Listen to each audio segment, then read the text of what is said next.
გილოცავთ ბრძობას და ძალიან ბევრი ქრისტიანი დღეს ქრისტეს აღდგომას აღნიშნავს და მართაც ულოცავ ამას ყველაფერს. ეს ძალიან დიდი დღესასწაულია ქრისტიანული და ძალიან მნიშვნელოვანი. კარგი, ეხლა ვილაპარაკოთ იმაზე, რაც მოხდა გუშინ და გუშინზე.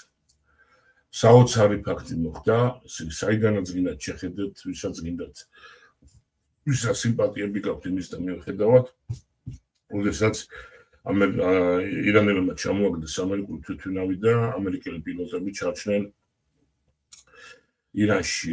ერთი გონი მაშინვე გაიყვანეს სამშვიდობოს და მეორე, როგორც მე მივხვდი, შუა ირანში, შუა ქვეყანაში აღმოჩნდა და უკვე პრინციპის ამბავი იყო თვითონ ირანის მოსახლეობაც ის ნაწილი, რომელიც ამერიკელების მოწინააღმდეგეა, მოკლედ ნადირობა გამოაცხადეს ამ ამერიკელ პილოტს. და საოცარი რამე მოხდა, ჩატარდა სპეცოპერაცია, აქტიურად ბრძოლა, მთელი ესე გადაუჭარბებლად უნდა ითქვას, რომ დაწყებული პრეზიდენტთან დამთავრებული ბოლო ჯარისკაცამდე ყველა გადართული იყო ამ პილოტის დახსნაზე ამ დროს. და ეს წარმატებით შესრულდა. ძალიან შემშურდა. კეთილი გინდა კეთილი დარქვით, გინდა არაკეთილი, ნამდვილად შემშურდა ამისი და ამერიკელებს შეუძლია იამაყონ ამ ფაქტით. არავის ვტოვებთ ბოლოს ეს ლუზუნგი აღმოჩნდა, რომ ეს ხალხზე დაწერილი და პოპულისტური ლუზუნგი კი არ არის, ნამდვილად დაამტკიცეს, რომ ესეა და ერთი ადამიანის, სიცოცხლეს ერთი ადამიანის. ერთ ადამიანს ძალიან დიდი მნიშვნელობა აქვს აი ამ ქვეყნისთვის. ეს არის განსხვავება ამერიკისა სხვა იმედი მქონდა, რომ ევროპაც ესეა, მაგრამ არ ვიცი. ეხლა მოდი პირდაპირ ვთქვათ, რამდენი ქვეყანა ეცით დედამიწის ზურგზე, რომელიც აი ამ პილოტს ჩათვლიდა, რომ რასიზმ შეეწირა კეთილ საქმეს. რა ვიცი, ისრაელი ალბათ გააკეთებდა, რასაც ახლა აკეთებენ ამერიკელები, ამერიკამ გააკეთა ფაქტიურად, ევროპის ქვეყნები არ ვიცი, იმედი მაქვს, რომ კიდე შერჩათ ის ნება და ის ღირსება, რომ ესეთ რამე რუსეთი არ გააკეთებდა, ფაქტია, თუნდაც ის ფაქტი, როდესაც ეს ცნობილი კურსკის დაღუპვა და ცნობილი ინტერვიუ პუტინისა ლარი კინგთან, როცა მან კითხეს რა დაემართა კურსს და ჩაიძირავ. ესე მარტივად უპასუხა და მაშინ თუ გახსოვთ საერთაშორისო მაშველები არც მიუშვა უბრალოდ რომ ეცადათ იმ მეზღვაურების გადარჩენა, რომელიც კურსკის ბურთზე იყვნენ. და ამ ამერიკულმა ამბავმა გამახსენა ერთი ამბავი, რომელიც ძალიან მძიმე მოსაყოლია ჩემთვის, მაგრამ მაინც მინდა მოგიყვეთ. ეს არის სოხუმის ბოლო დღეები, როდესაც ქართულ მხარემ მე რამდენად უკვე შეცდომით გადაწყვეტილება მიიღო და ის ზარბაზნები, რომელიც ჰქონდა გაიტანა სოხუმიდან დავჭით სუბუქი არ არის ამარა, ავტომატების ამარა ფაქტიურად და ესე ხელდახელ ვიცავდით სოხუმს და ეს დღეებია. და ჩვენი რაზმი, რომელსაც მე მეთაურობდი, დეკა რა ვიცი, ხან ერთ პოზიციაზე გუშოვდნენ, ხან მეორე პოზიციაზე, სადაც გაჭირვება იყო და ასე მოხდა, რომ ერთ-ერთ პოზიციაზე, რომელიც დახურებს სოხუმს თავზე, დაახლოებით სოხუმის ფუნიკულურის მიდამოში იყო ქართული პოზიცია, ჩვენი მეგობრები იყვნენ, რომლებიც დაიბომბენ, ნუკრის სიცხეზე დაიღუპა იქ, ჩემი მეგობრები იყო, რომ გაბიძაშვილი, სოსო ბანძელაძე, პატამილარავა, იშაჩიკვილაძე დაიჭრენ და მოსუფთავდა ეს ადგილი და შესაძლებელი იყო და დასადგომი იყო და ჩვენი რაზმი დეკას ნაწილი უბრალოდ დაგუშვეს იქ. ნუ ბევრს არ ვილაპარაკებ, აღმოჩნდა ესე რომ აღმოჩნდა ალყაში და რაცია, რომელიც ხან მუშაობდა, ხანც არა, ბოლო კავშირი რაც ქონდა ამ რაციით გადმოგვცეს, რომ ალყაში ხართო და რაღაცნაირად ვერანაირად ვერ გეხმარებით, თუნდაც თვითონ მიხედეთ რაღაცნაირად იპოვეთ გამოსავალი და გამოდით ვაკიდანო და მაშინვე დავიწყეთ აი ამ გზის ძებნა. მოხდა ისე, რომ დაბნელებას დავუცავდეთ და სიმნელეში წამოვედით, რომ რაღაცნაირად არ გადავყოლდით იმას მოწინააღმდეგეს. რამდენჯერმე გადავეყარეთ, ერთი-ორჯერ ბოლო წამს წავედით, დავემალეთ, გავექეცით და სოხუმისკენ მოვდიოდით. მოვდიოდით ისე, რომ ჩემი თანამებრძოლი, ჩვენი მეგობარი მიდიოდა წინ, დაახლოებით 30 მეტრით წინ იყო, მე მიყვებოდი უკან და მე ესე რაზმი მოდიოდა და სპეციალურად ვაკეთებდი ამას. თუ რატო გეტყვით ახლა და ნუ მოხდა ის, რასაც ველოდით სინამდვილეში. გადავეყარეთ ჩასაფრებას, ანუ წინ მიმოვალი პირველ რიგში გადავეყარეთ სასაფრებას, მიუშვეს ახლოს და როგორც ახლა მახსოვს ტყემთქვევი იყო და რამდენიმე ავტომატი, აი მიუშვეს ჯერი პირდაპირ მოცელილივით დაეცა ჩემ წინ. თანაც ეს ღამეა, გაითვალისწინეთ, რომ ცუდად ჩანს და არც არანაირი სპეციალური არც მოწყობილობა ქონდა, არც ესენი განათებები, არც არაფერი და აი ამ იმაში დავინახე, რომ მოცელილივით დაეცა და გაუძლებლად იწვა იქ და თანაც არ ჩერდებოდა ეს ტყემთქვევი და ავტომატები და აყრიდან და ჩვენ მიმართულებით ისოდე. მე 30 მეტრით ვიყავი უკან, ჩავწექი ვეძაბე მოძებნე ადგილი, ამასობაში რამდენიმე კაცი ამოვიდა ზევით და იქ იყო წამებში მისაღები გადაწყვეტილება, რომელიც დღემდე დევს თან. ანუ დილემა რა იყო. ერთი იყო, რომ რაღაცნაირად გადავსულიყავით შეტევაზე და გამოგვეტანა ჩვენი მეგობრის სხეული და გადასაწყვეტი მე ვიყავი ამ შემთხვევაში. ამ ჯგუფის ხელმძღვანელი და გადასაწყვეტი მქონდა ზუსტად წამებში რას ვაკეთებთ.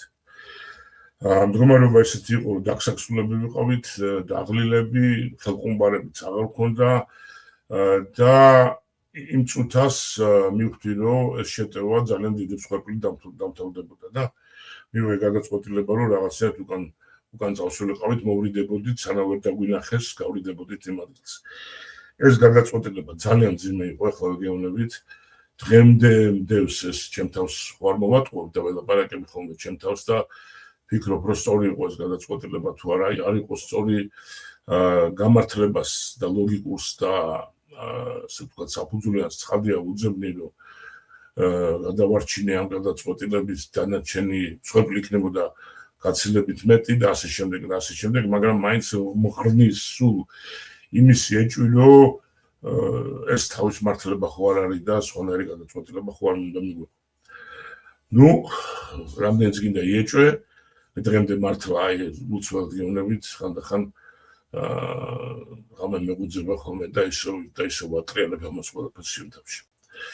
რამდენიც გინდა ახლა ილაპარაკე და იეჭვე, რაც მოხდა და წამოვედით ჩვენ მერე გამოვედით, ეს პოზიცია იყო სოხუმის თავზე, ჩამოვუყვებით ფერდს, იქ მერე ვიღაც ადგილობრივ მოსახლესთან შევედით სახლში და სომეხი კაცი აღმოჩნდა და ფაქტურად დავატყვევეთ ის და წამოვიყვანეთ და იმან ჩვენ არ ვიცოდით გზა და იმან ჩამოგვიყვანა ბილიკებით სოხუმისკენ, ამასობაში დაგვათენდა მადლობა მას და წავედით იმ პოზიციისკენ, სადაც ჩვენი თავშეყრის ადგილი იყო, სადაც აი პოზიციიდან გამობრუნებულები ვისვენებდით ხოლმე.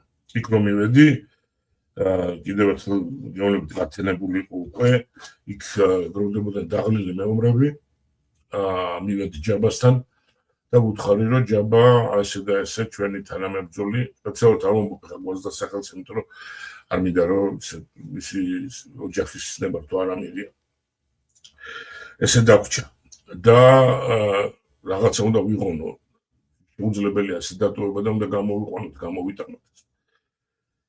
ეს ყველაფერი და ჯაბამ მაშინ ერთადერთი სწორი გადაწყვეტილება მიიღო, იქ ყოფ ხალხს მიმართა, იმ ყოფ მეომრებს, უთხრა, რომ ბრძანებას ვერავის ვერ მოგცემთ, ესეთი და ესეთი საქმეა და ვისაც გული გერჩით, აი თორნიკე გაჩვენებთ და გაყევით მას იქნებ მოვახერხოთ და გამოვიტანოთ ჩვენი ძმა და ჩვენი მეგობარი.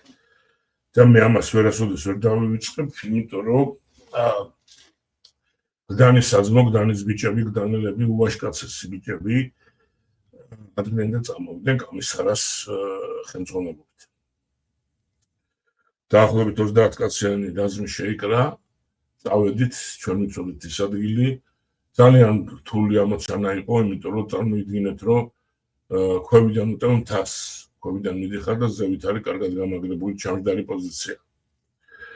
და მაინც წავედით, დაიწყო შეტაკება, ჩვენ მივდიოდით ქვევიდან გაშვილად მაქსიმალურად, მისთვის რომ კონცენტრირება არ ყოფილიყო და რასაკვირველია წერა მომდევნო შეხვდა და ზევიდან დაგვწეს ყველაფრით იციც კი შეიძლებოდა და რამდენიმე კაცი დაგვეჭრა და ჩაიხშო ჩვენი შეტევა რა, ვერ მოახერხეთ გზებით ასვლა. აქაც ზუსტად იგივე იყო, უნდა გადაგვეწყვიტა ეს რაზმი, ესე ვთქვათ, შეგვეწირა ამისთვის და გარანტია არ იყო წარმატებისა, თუ უკან გავუბრუნებულიყავით და გავუბრუნდით. და ამას გიყვებით, იმიტომ რომ აი მე და ჩემნაირები ვისაც მსგავსი რამე გადატანილი აქვს ან გაცდილი 2 მაგათ, 3 მაგათ, 5 მაგათ, 10 მაგათ უფრო მეტად ვაფასებთ იმას, რაც გააკეთა ამერიკა. ეს არის საოცრება. ეს არის საოცრება, როდესაც მთელი არმია, მთელი ქვეყანა როგორც ერთი დადგება და იმ ერთი ადამიანის გადასარჩენად ესეთ რამეს გააკეთებს, ეს არის საოცრება. და მარტო ამიტომ ღირს რაღაცა დაფასება, მადლობა და აი გადამეტებით ამ სიტუაციის შეფასება სრულად შეუძლებელია და დიდი მადლობა მართლა ამერიკას ამ ქვეყანას იმისთვის ეს ვაკეთებს და პოლიტიკურად უფრო დიდად ახლა აქ მიდის მე რას ყვები და თქვენ კობა პროვოკატორობთ რა უბრალოდ რა მე მოდი რა იმ ადამიანების ხათრით, იმ ადამიანების პატივისცემით, რომლებიც აფხაზეთის მიწაში ჩარჩნენ და თავი შეწირეს ქვეყანას მოეშვით რა, აი ამას ეხლა არ არის იქ თემა, არ არის იქ სალაპარაკო. და თუ გაითვალისწინებთ ამას ძალიან კარგი და თუ არა, თქვენ იცით. აი ესეთი სიტუაცია იყო, მაშინ ეხლა დღეს ირანთან ბრძოლისას ძალიან კარგად გამოჩნდა ევროპის პოზიციაც, საფრანგეთის პოზიცია, რომელიც ჩინეთთან და ჩინეთს და რუსეთს შეეკრა, თავის გამოიყენოს სიტუაცია და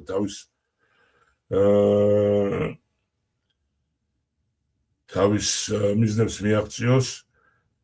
ვცდილობ არ მივაქციო ყურადღება კობა-კობას ნაძრილობას პირდაპირ ვიტყვი.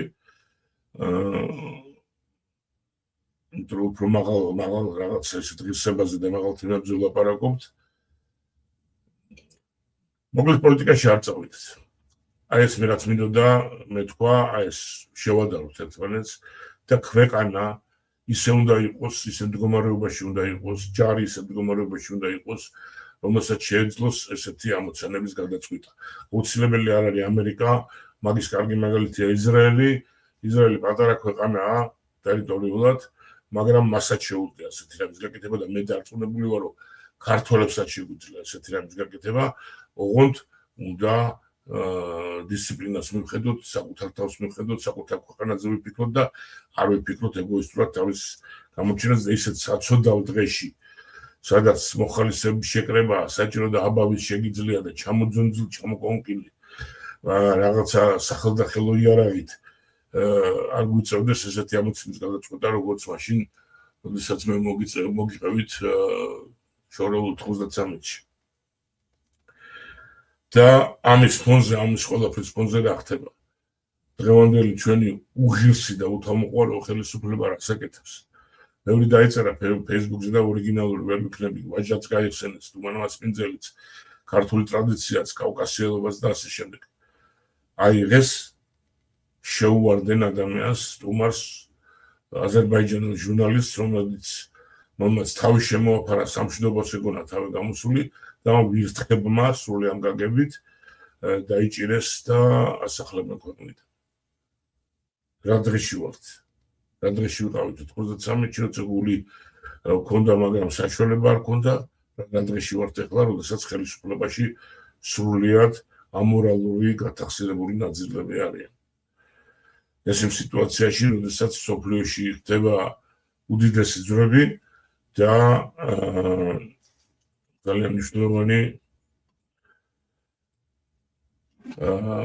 მნიშვნელოვანი შესაძლებლობებია და მნიშვნელოვანი მომენტებია, რომლის გამოყენებაც ჩვენ არ ქვეყანას უნდა შეეძლოს. ეს მინდა რაღაცნაირად თქვენთვის გამეზიარებინა. ჩემი სათქმელი მეთქვა უფრო ალბათ ჩემთვის იყო ეს ეთერი ვიდრე თქვენთვის, მაგრამ დიდი მადლობა ვინც იყავით, ვის მისმენდით, ვინც მომისმენთ და გეტყვით, რომ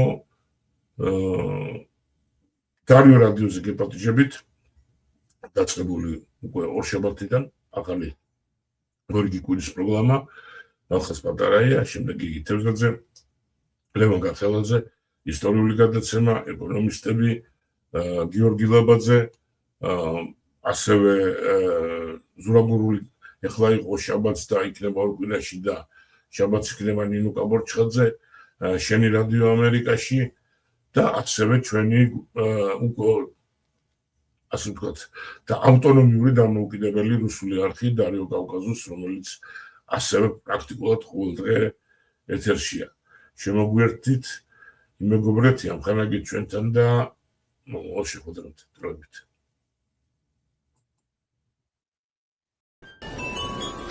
დარიო რადიო, მუდამ კარგი დარია.